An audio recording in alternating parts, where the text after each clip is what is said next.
The Gamma Game, Chapter 2, School's In. Sandy and I stepped through the elevator doors into the courtyard of my house in Ladera Ranch, California. The elevator was a portal that could connect any two places. Headquarters has set them up to make it easier for the teams to get around quickly. I'm not going to bed, you go ahead, Sandy said. We have school tomorrow, so don't stay up late, I replied.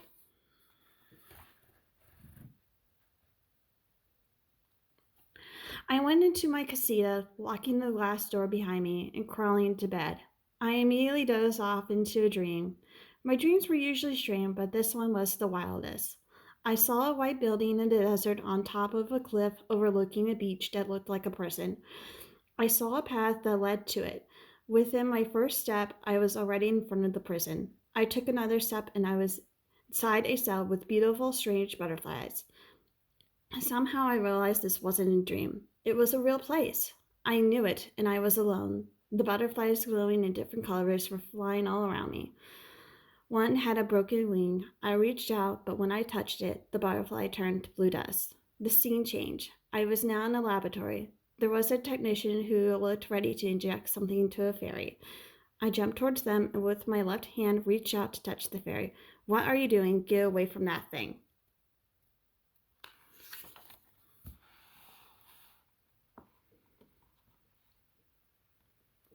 The scene changed again to a massive graveyard where I saw two old men.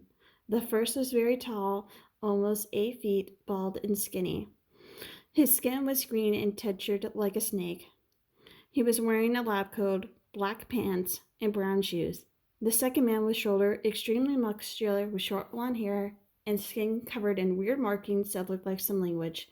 The marked man spoke with a young voice, and I realized he wasn't old at all. Look at all these kills, and some are mine, he said, standing amongst the graves. Have you made any improvements to the serum? The snake man answered with a hissing voice while checking his phone. The serum is almost ready for testing. I got an alarm on my phone that a girl is in my laboratory. He looked quizzically at his accomplice. What do you think of this? Turn around and take a good look at her, the marked boy replied, looking at me. She could be such a beauty if she would just let her down her hair and dress up a bit, he said. Just as the snake man was turning to see me, I was awakened by the sound of my mother knocking on my door. I gave her a thumbs up sign that I was awake up.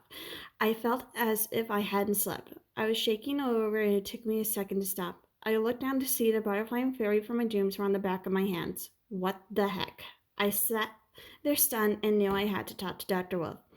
I dressed and went into the main house to use the bathroom, where I tried to watch the butterfly and fairy off. They bathed in the running water, but stayed there no matter what I did. Weird. I ran into the kitchen and got my backpack. I looked up, still confused, and saw Sandy was up and ready for the day. I felt something rubbed against my right leg. I looked down and heard a loud meow. Meow.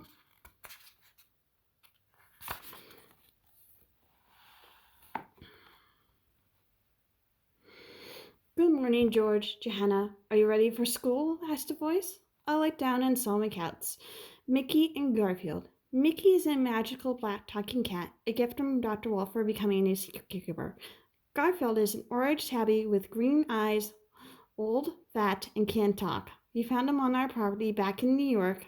Garfield is kind of a joke in our family. We have no idea how old he is. Every time we take him to the vet, they tell us he is about 10 years old. That's been going on for about 8 years now. We think Garfield has been taking Botox or something. Maybe he has special powers like Peter Pettigrew from Harry Potter. My mother came down the stairs. Ready, she asked. We nodded and left for San Juan Hills High School. With its huge open campus, it was easy to get good grades.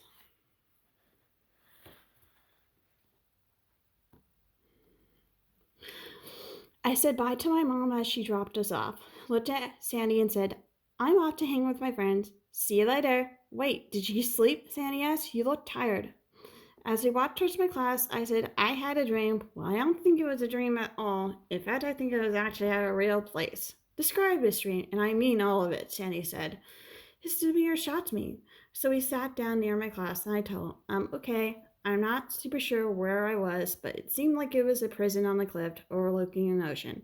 In the dream, whenever I took a step, the scenery would change, like I was fast forwarding to where I was supposed to go. It was weird, but I knew I was moving forward. Then the first place where I felt was able to take a normal step and not leaking was inside a room. I think it was a cell. There was butterflies of all different colors flying around me. I saw one was injured, but I reached out to catch it. It turned to blue dust in my hand. Then the scene changed to some kind of laboratory filled with all sorts of medical equipment and stuff. I saw a man about to inject a serum into a little fairy, so I jumped in between to stop it, and the guy yelled at me to get away. The scene changed again to a massive graveyard where there was two men. One was bald, skinny, and had green snakeskin. The other guy was short with blonde hair, and he had weird markings all over his skin. They were talking about testing and serum. That's it. I turned away, crossed my legs, and started drawing my dreams. I was really concentrating when I felt hands on my shoulders. I screamed. What are you doing, Jill? Asked my friend Sam. I'm drawing what I saw in my dream. Who's he? Said Sam.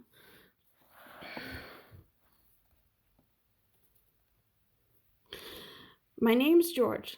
Let me see your drawing, Rapunzel. Shut up, dude, I yelled. My name is not Rapunzel. Urgh. The bell rang and we went to our classes. My first class was bio, then PE, and to my resource class. Then on my way to algebra, I was wishing I could use that fast forward past that thing that happened in my dream. Then I could be class in instant. That would be awesome. Smack! I fell flat on my face and was hurting. Good thing nobody noticed. I guess I don't have magical powers after all. I fell asleep in algebra and had another dream about the prison. I had enough control in this dream, so I decided I would try and do some reconnaissance work. I needed to figure out what they were using this place for, but my teacher woke me up before I had the chance. Dang it.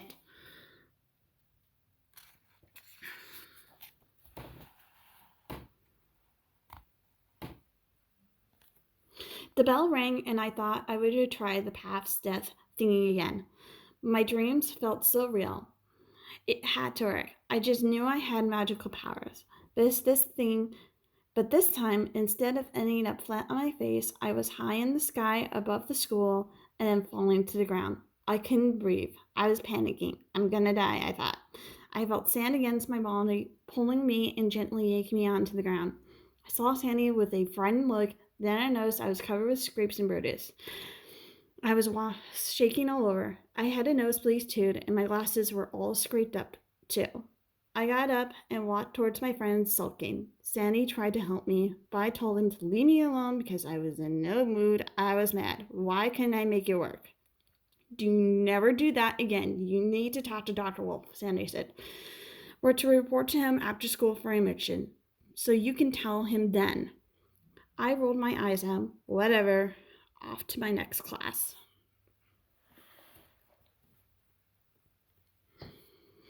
It felt like the rest of the day just dragged and dragged. I wanted an answer. What was going on in my dreams? Who were the two men? Why were they injecting fairies? And why was there a fairy on my hand and a butterfly on the other? How could I see them and no one else could? Finally, the last class was over. As I went through the doorway from my last class, I got dizzy and my head was spinning. I almost passed out when I realized I had just walked through a portal. I thought it would have brought me to the base, but I was on a city street corner instead. Something was wrong. I felt a tap on my shoulder and I spun around with my fists in the air, ready to fight, but I was just standing.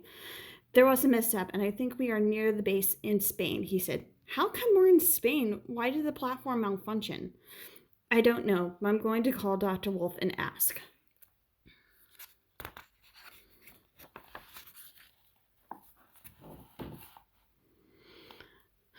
Sandy whipped out his phone and called Dr. Wolf to see why we were in Spain. I thought we were still in an English-speaking country because the signs were in English. All the base borders are malfunctioning. Teams are going to all the wrong places. Headquarters is trying to sort it out, Sandy said and continued. We're supposed to be in London to receive the mission information from their base leader, not in Madrid. Tommy and Mira were sent to Greenland. Everyone has been ordered not to use the burrows and to use other magical means to get to their destination.